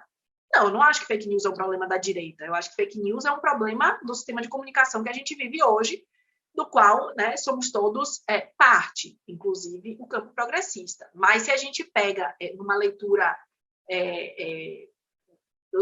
vendo o que já aconteceu, né, a gente vai ver que os usos estratégicos das fake news são muito mais apropriados pela direita e, sobretudo, pela extrema-direita do que pela esquerda. Mas, enfim, pode acontecer também. A sua questão sobre liberdade e transparência, que eu acho que é muito relevante também, eu vou deixar para tratar quando eu for responder Letícia, que eu acho que tem algo que vai um pouco nesse sentido também, se você não se incomodar. Achei brilhante a primeira resposta, a segunda eu não estou muito de acordo, não. Inclusive porque, para mim, campanha eleitoral oficial é absolutamente fake news, seja de qualquer que seja o candidato. Não tem nenhum compromisso com a verdade, é só ganhar voto. Então... Deixa eu só contar, que eu estava lembrando quando você fez a pergunta, que nessa pesquisa sobre ataques a jornalistas em ambientes digitais, no ano passado, eu fiz uma série de entrevistas. Inclusive, fiz uma entrevista absolutamente brilhante com Miriam Leitão, que, enfim, foi incrível. Mas, e aí eu entrevistei uma série de atores e tinha apenas uma jornalista que era claramente uma jornalista alinhada à esquerda, desses blogs progressistas, etc, etc. E todas as entrevistas eu começava perguntando assim, como você vê o cenário da desinformação e dos ataques a jornalistas? Você acha que isso tem piorado, né, depois do governo Bolsonaro? E, obviamente, todo mundo respondia, sim, tem piorado muito, etc. Essa jornalista me respondeu assim, não, eu acho que melhorou no governo Bolsonaro. Eu falei, como? Aí ela falou, eu acho que melhorou, porque, na verdade, agora eu não sou mais alvo, porque o que interessa a eles são os grandes mídias. Então, os blogs progressistas não estão mais tão no alvo de Bolsonaro. Eu agora sou alvo da esquerda. A esquerda é que produz fake news sobre mim e que ataca a minha produção de conteúdo. Então, só para, enfim, lembrar assim, uma situação em que esse seu argumento apareceu para mim e foi bastante desafiador. Eu não concordo muito com a leitura, mas, de fato, eu acho que tem bastante gente, inclusive na esquerda, que concordaria com você. Você mencionou que são 4 os eixos que vocês estão trabalhando, né? Um deles é a questão das plataformas, da cobrança às plataformas. Eu queria ouvir a sua opinião, né, os seus comentários, ligando às perguntas que foram feitas, né? Há claramente um desafio praticamente humano para entender o que está acontecendo nesse novo ambiente informacional. Nós estamos falando, por exemplo, só para dar um número, o YouTube, por dia, são subidos aproximadamente 700 mil horas de vídeo, todos os dias. Quer dizer, pensando nisso e pensando nos exemplos trazidos pelo João César, como que vão ser construídas não só as novas instituições, como também as novas formas de proteger a sociedade, né? Um outro ponto que a gente observa é que não há uma assimetria de tratamento pelas plataformas dos diferentes países, tá? Uns alunos meus estavam trabalhando com grupos pró e anti-vacina durante 2 meses, monitorando os dados nos Estados Unidos e no Brasil.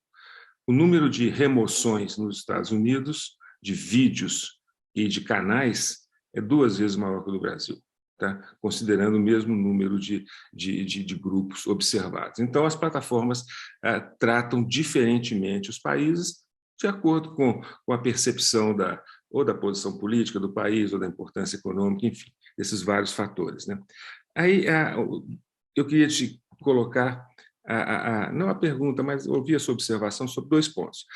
Há, principalmente nos Estados Unidos, iniciativas vindas da área acadêmica para estudar o que são chamadas intervenções algorítmicas nas plataformas, para que elas possam tentar minimizar o problema da desinformação. Um desses tipos de intervenção, dado esse número que eu mostrei, 700 mil horas de vídeo que sobe por dia, né, um desses tipos de intervenção é chamado de circuit breaker. Então, esse circuit breaker feito tem nas operações, aí o Otávio conhece tão bem toda a parte financeira, né, quando há uma situação de emergência, você para certos processos. No caso das plataformas, quando há a percepção de um tema falso ou gerador de possíveis consequências sociais no momento, há então uma intervenção algorítmica, não é por humanos, para diminuir a velocidade com que aquele tema dissemina pela plataforma. A minha pergunta, assim, eu gostaria de te ouvir, nessas conversas que você tem com as plataformas dentro do contexto do desinformante, como que elas estão tratando essas questões, dado a escala das informações que aparecem, dada a escala da desinformação, que provavelmente vai ser o novo normal daqui a algum tempo, trazido aqui. Como que as plataformas veem isso? Eu não tenho essa ideia de que ocorre aqui no Brasil nesse contexto. Acho que eu não tenho muita informação para te dar, viu, Virgílio? Foi até bom você levantar esse ponto, porque eu acho que esse é um dos pontos que a gente pode levar para as plataformas para questioná-las. Inclusive, eu não conhecia essa ideia do circuit breaker aplicada às mídias sociais, né? Achei interessante, né? Em geral, as conversas, assim, as medidas que elas mencionam são, sobretudo, medidas relacionadas digamos assim, aos parâmetros de moderação de conteúdo, mas ainda ligados a uma moderação de conteúdo, não no caso a caso, claro, mas também não no nível de um circuit breaker, eu diria, entendeu?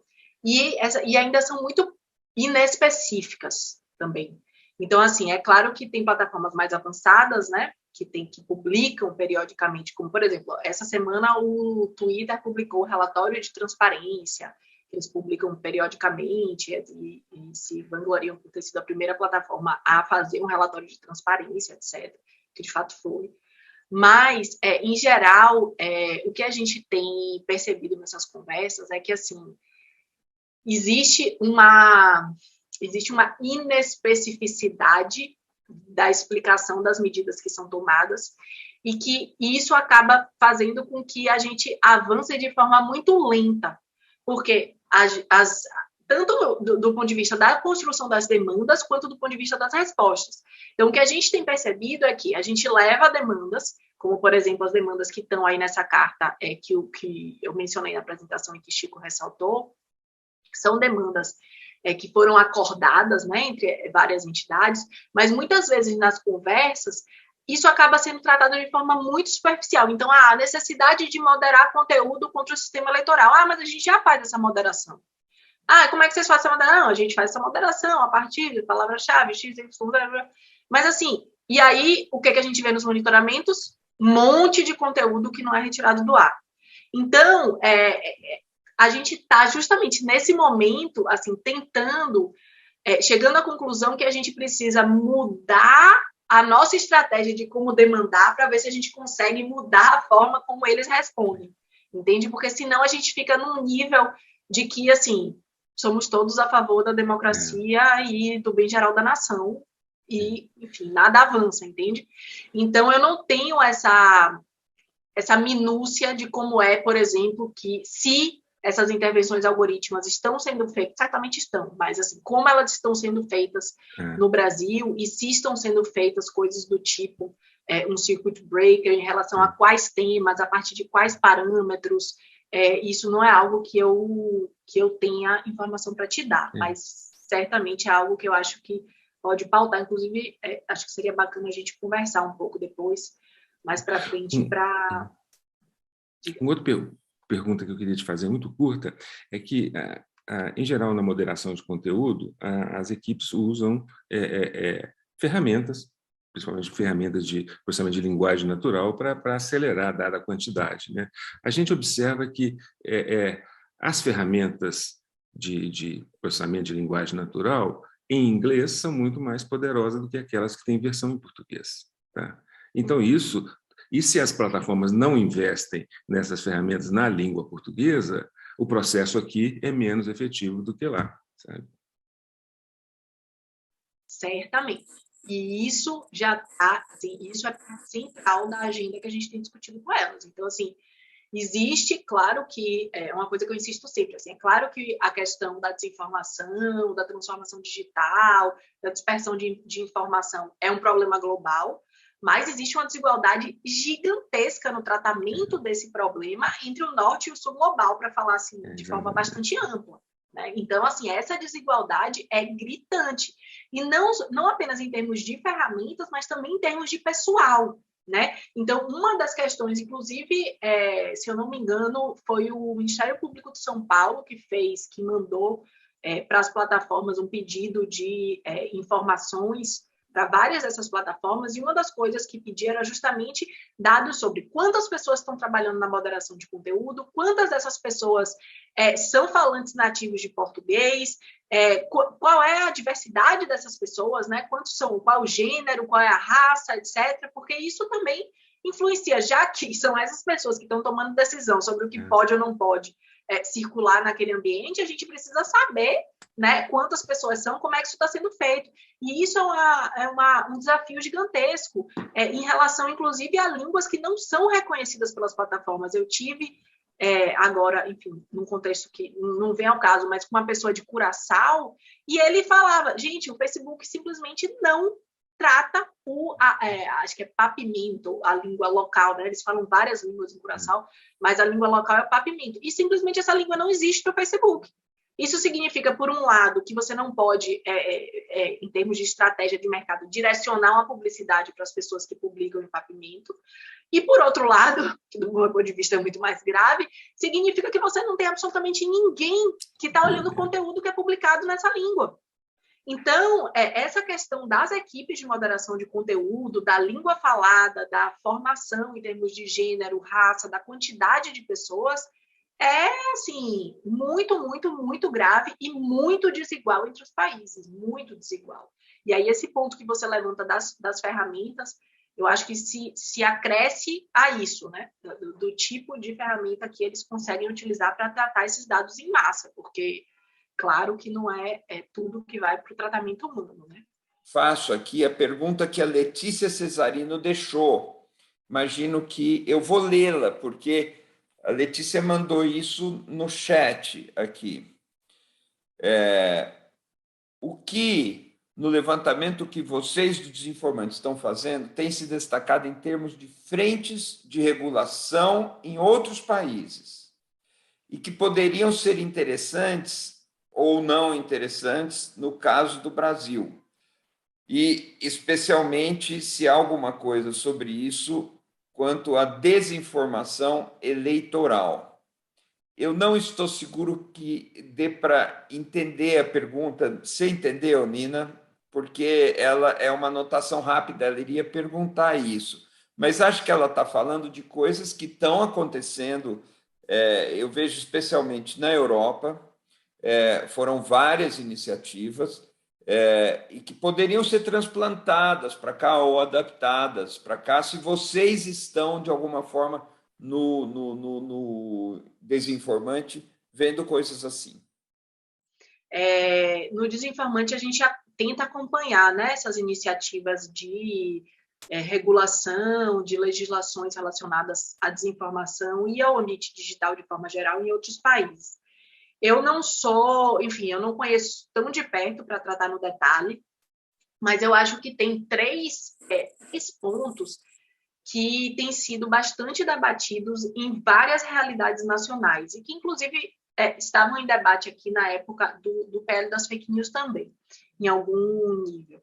O primeiro, eu diria que é o tratamento dado ao conteúdo jornalístico, né? Então, toda a discussão sobre desinformação tem uma discussão que vem junto, que é como tratar o conteúdo jornalístico nessas plataformas, como fazer com que ele tenha mais visibilidade, chegue a mais pessoas, e aí tem uma discussão sobre remuneração, se as plataformas deveriam remunerar, né, as plataformas, as mídias jornalísticas que produzem esse conteúdo ou não. Então, essa ideia do jornalismo como um antídoto, né, à desinformação, eu acho que é um ponto que tem pautado aí várias discussões legislativas. Depois, a questão da moderação do conteúdo em si, né? E tanto da especificidade da moderação, né, que vai um pouco no sentido da pergunta que Chico fez. Então, o que moderar, quanto de transparência a gente precisa ter sobre o que é moderado, os termos que são usados na moderação, etc., quanto de quem é que modera, quem define a moderação, o quanto que é a autorregulação das plataformas que pode definir esse tipo de coisa, o quanto que essa definição precisa ser tomada em uma instância exterior às plataformas, etc. E o terceiro ponto, que eu acho que nos diz respeito mais especificamente, né, sobre os aplicativos de mensagem, que são, e aí voltando ao que a Virgílio estava comentando sobre essa desigualdade norte-sul, os aplicativos de mensagem são muito mais usados no sul global, né? Especialmente Brasil, Índia, África do Sul. Então, tudo que diz respeito ao WhatsApp, a Telegram, são temas que nos interessam diretamente e que aí a gente tem uma coisa bastante complexa, que era o que eu falei que ia comentar da pergunta da Dora, sobre essa questão da transparência e da liberdade, que está muito em questão quando a gente está falando desses aplicativos de mensagem, né? Que, em teoria, misturam nesse ambiente conversas privadas e conversas, se não públicas, conversas ampliadas, minimamente, né? Então, uma coisa é você falar com alguém no WhatsApp, falar no seu grupo da família, outra coisa é você falar num grupo que tem 256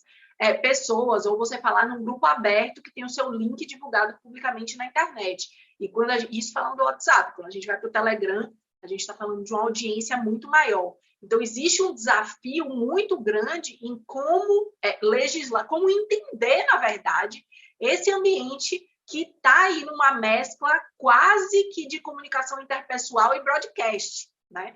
Então, eu acho que esses são alguns pontos que a gente tem visto, um debate bastante intenso, tanto no Digital Services Act, né?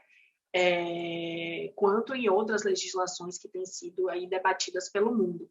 Mas eu não vou saber citar especificidade sobre isso, mas convido a todos, para terminar fazendo um merchandising também, Eugênio, convido a todos a visitar o Desinformante, porque lá a gente tem matérias que especificam aí todas as minúcias de cada uma dessas legislações e destacam pontos nos quais a gente pode se inspirar. Eu entrei durante a sua apresentação no site do Desinformantes, né? E aí, vocês têm financiador? Porque ele está bem estruturado, me pareceu, um trabalho profissional. Vocês têm apoiadores do ponto de vista financeiro ou é uma iniciativa de vocês? Como que... Temos. A gente tem... Espero não estar falando besteira, infelizmente o João não está aqui para falar dessa parte, mas... Se eu não me engano, a gente tem apoio da Fundação Ford e da Umidiar, do Pierre Umidiar. Então, são essas duas fundações que financiam o projeto até o momento. Se tem alguma outra, é porque entrou aí nos últimos 3 meses e eu ainda estou a par, mas eram essas duas.